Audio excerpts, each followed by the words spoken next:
인사드리겠습니다. 네, 반갑습니다. 네.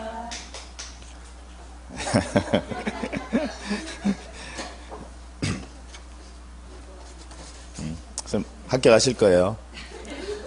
네. 자, 오늘 이제 드디어 계약법 들어갑니다. 여러분들 교재는 이제 316페이지부터고요.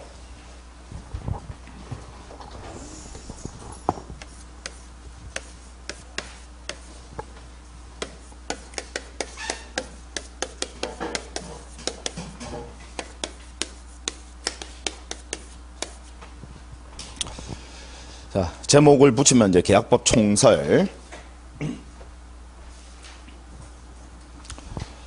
자, 칠판을 통해서 설명을 좀 드릴게요. 네.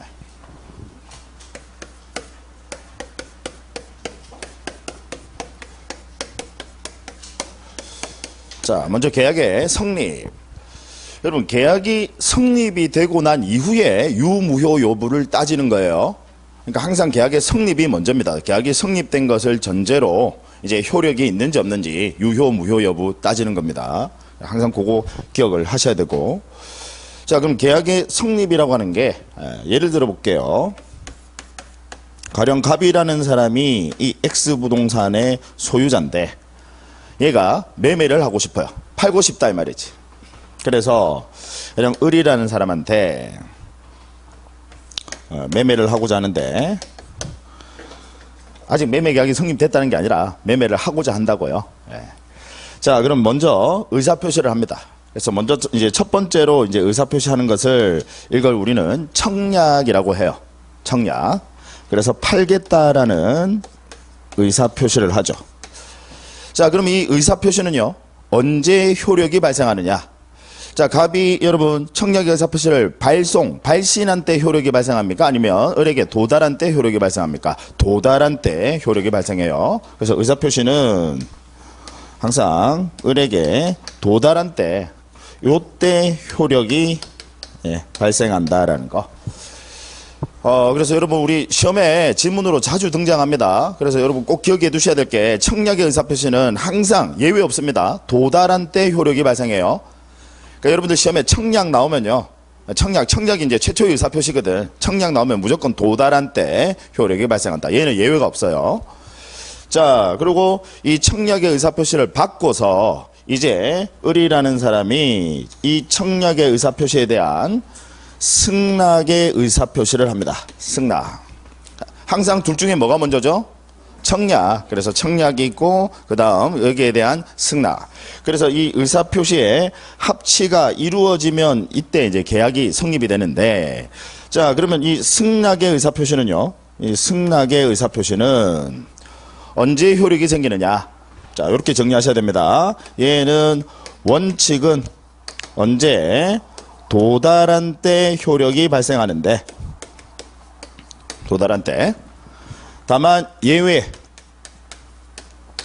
있어요. 그게 뭐냐면 격지자 간에. 자, 격지자 간의 우리 계약 법률행위는요, 이때는 언제 효력이 생깁니까? 격지자 간에는 발신한 때 요때 효력이 발생한다라는 거. 다만 주의하셔야 될 것은 만약에 을이 승낙의 의사표시를 발송을 했어요. 근데 아예 도달이 안 됐어. 그러면 효력 발생해요, 안 해요? 안 해요. 당연히 도달이 된 것을 전제로 효력 발생 시기를 당기는 겁니다. 왜? 격지자 간에는 시간이 오래 걸리니까. 무슨 이야기인지 아시겠죠? 도달이 된 것을 항상 전제로 하는 겁니다. 그러니까 시험에 혹시나 이제 난이도 높게 이제 출제가 되면 이제 그런 부분도 물어볼 수 있어요.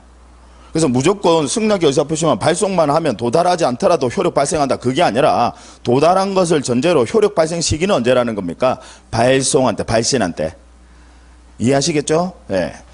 자, 그 다음에 그러면 이 격지자라는 게 장소적 개념입니까? 시간적 개념입니까?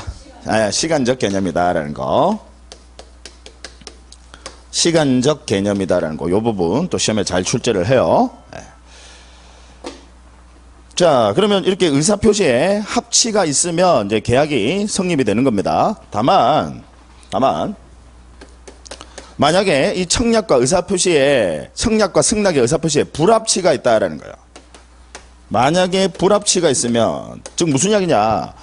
가령 갑이라는 사람은 청약의 의사표시, 나 X 부동산을 나 5억에 팔겠다라고 했는데, 얘가 글자 잘못 읽어가지고 5천만 원인 줄 알고 5천만 원에 대해서 나 5천만 원에 사겠다라고 승낙의 의사표시를 했어.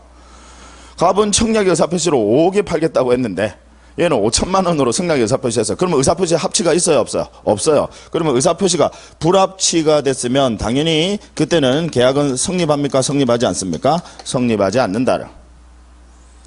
아시겠죠? 자, 그 다음에 만약에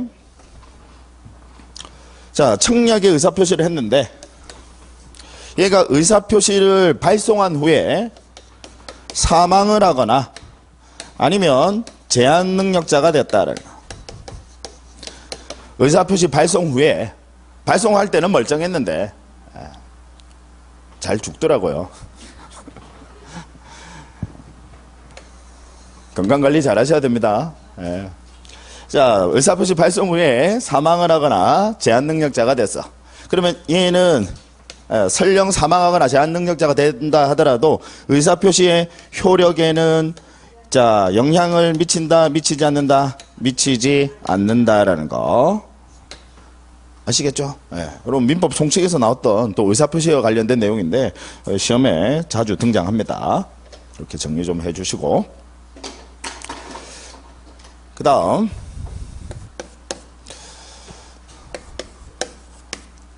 조건이나 변경을 가한 승낙. 자, 무슨 얘기냐면 갑이라는 사람이 이제 을에게 얘가 청약의 의사표시를 했어요. 그러면 을이 그냥 이 청약의 의사표시에 대해서 바로 승낙을 해주면, 얘가 승낙을 해주면 그러면 계약이 성립이 되는 거야. 그래서 원칙은 승낙은 역시 도달한 때 효력이 발생해요. 그래서 도달한 때 이제 계약이 성립이 되는 건데, 다만 아까 격지자 간에는 도달을 전제로 언제 효력이 발생한다고? 발송한 때 효력이 발생해요. 자, 문제는 얘가 그냥 승낙만 해주면 되는데 여기다가 플러스 조건을 붙이거나 아니면 이 청약을 변경을 가해서 승낙을 했다 이 말이지. 무슨 얘기인지 아시겠죠? 그러니까 예를 들어 승낙을 하면서 네가 뭐 해주면 내가 이거 오케이 할게. 무슨 얘기인지 아시겠죠? 자, 그러면 막 조건이나 승낙을 하면서요, 청약에다가 조건을 붙이거나 아니면 청약에 변경을 가했어요. 이러면 당연히 여러분 상식적으로 생각을 해보세요. 계약이 성립이 될까요? 성립이 되지 않을까요? 성립되지 않는다라는 거. 이때는 당연히 계약 성립되는 거 아니지. 자, 다만 얘를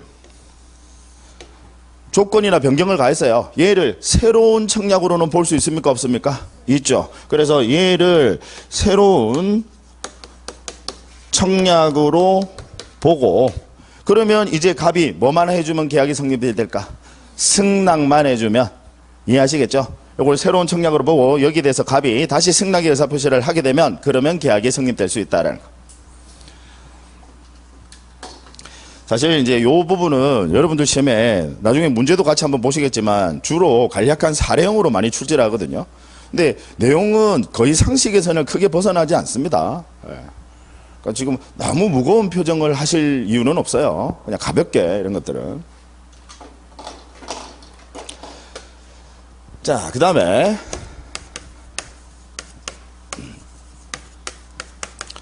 교차 청약입니다. 용어가 중요한 게 아니에요. 그 내용이 중요한 거지. 자, 갑이라는 사람이 있고요. 을이라는 사람이 있는데 얘가 청약의 의사표시를 발송을 했어요. 근데 도달하기도 전에, 도달하고 의사표시를 했으면 이건 승낙이지. 근데 서로 텔레파시가 통한 거야. 그래서 얘도 도달하기도 전에 청약의 의사표시를 하는 겁니다. 그래서 이 두 의사표시가 서로 합치가 되더라라는 거예요. 그러면 이때는 당연히 계약은 성립이 된 걸까요? 성립되지 않은 걸까요? 성립된 거다. 교차 청약의 경우에도. 다만 청약이니까 언제 계약의 효력이 발생을 합니까? 네, 도달한 때. 당연히 도달한 때 효력이 발생한다. 그러니까 무슨 이야기냐면 얘가 가령 뭐 4월 1일 날 도달을 했고 청약 의사표시가 4월 1일 날 도달했는데 얘가 그 전에 뭐 3월 31일 날 바로 청약 의사표시를 했는데 얘는 4월 2일에 도달을 했어. 그러면 계약의 성립 시기는 언제일까? 네, 4월 2일. 무슨 이야기인지 아시겠죠? 둘 중에 뭐든 늦게 도달을 하게 되면 그때 계약이 성립된다 이 말이죠. 아시겠죠? 네, 그래서 교차 청약의 경우에 양청약이 도달한 때 그때 계약이 성립된다라는 거. 그 다음에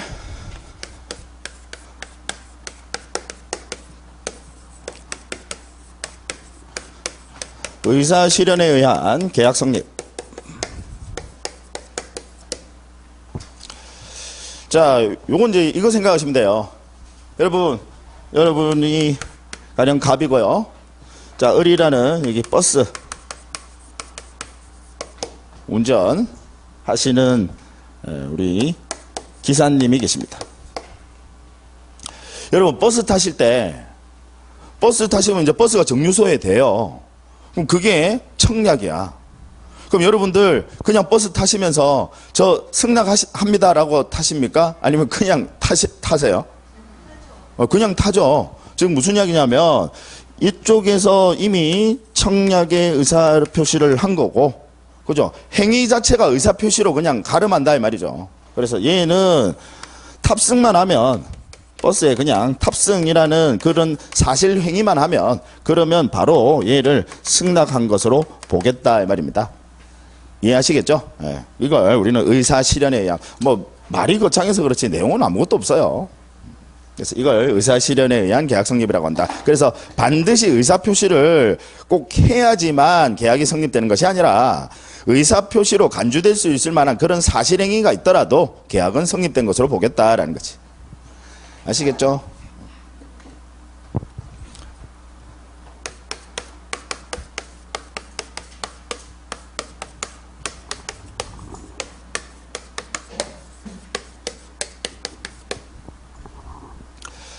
자, 갑이라는 사람이 있고 을이라는 사람이 있는데 갑이 청약을 하면서 승낙 기간을 정했습니다. 언제까지는 승낙을 해주세요 라고 승낙 기간을 정했어. 자, 그런데 을이 승낙을 하면서요 그 기간이 도과가 됐다라는 거야. 그러면 이 경우에 당연히 원칙적으로 계약은 성립할까요? 성립하지 않을까요? 지금 뭐 말하는 줄 아시겠죠? 가령 뭐 4월 15일까지 승낙을 좀 해주세요 라고 했는데 요 승낙이 한 4월 20일에 도착을 했어. 그러면 이 계약은 성립이 됩니까? 성립되지 않습니까?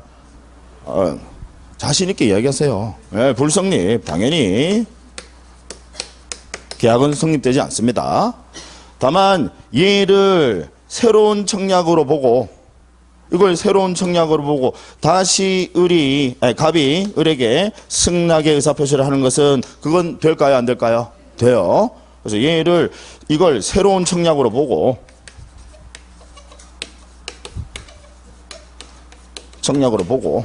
그리고 역시 승낙의 의사표시를 하게 되면 그러면 그때는 계약이 성립될 수 있다라는 거죠. 의미 내용 아시겠죠? 예. 그 다음 이제 이와 관련한 우리 판례가 하나 있는데요. 이 판례가 시험에 잘 출제가 돼요. 근데 저는 사실 이 판례를 보면서 왜 이래 쉬운 판례를 자꾸 시험에 내지? 라는 그런 생각이 드는데 무슨 이야기냐면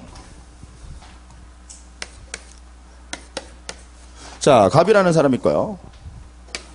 을이라는 사람이 있는데 얘가 청약을 하면서 승낙 기간을 정하는데 기간을 정하면서 뭐라고 하느냐면 만약에 기간 내에 도달하지 않으면 계약은 성립된 것으로 간주하겠다라고 하면서 청약을 해요. 즉 무슨 이야기인지 아시겠죠? 자, 다시 잘 들으세요. 얘가 청약을 하면서 승낙 기간을 정하는 거야. 가령 뭐 4월 15일 승낙 기간을 정해놓고 만약에 그 기간 내에 승낙이 도달하지 않으면 계약은 성립된 것으로 간주하겠다라고 하면서 청약의 의사표시를 하는 거야. 지가 일방적으로. 자, 그래서 만약에 얘가 승낙의 의사표시를 하지 않았어요. 기분 나쁘다 이 말이지. 얘가 승낙의 의사표시 하지 않았어. 자, 그러면 이 경우에 계약은 성립이 된 걸까요? 아니면 불성립일까요? 네, 당연히 불성립입니다. 이런 대법원 판례가 있어요. 네. 만약에 여러분 이 경우에 계약이 일방적으로 지가 혼자서 이야기한 거잖아요. 제가 이제 청약의 의사표시하면서 일정 기간 내에 승낙하지 않으면 그냥 계약은 성립된 것으로 간주하겠습니다라고 하면서 청약의 의사표시를 하는 거야. 그래서 승낙을 하지 않으면 계약이 성립된 것으로 본다? 와, 그러면 만약에 판례가 이 반대로 성립이 된 것으로 본다라고 한다면 여러분들 이제 항상 집에 우체통에 뭐가 들어와 있는지 여러분들 이거 잘못 놓치고 만약에 승낙 안 해주면 그러면 계약이 성립된 거야. 그럼 말도 안 되는 소리죠. 이해하시겠죠? 네, 충분히 이해하시리라고 봅니다. 자, 이 부분은 생각보다 내용이 그렇게 어렵지 않은 내용인데 시험에는 잘 출제를 해요.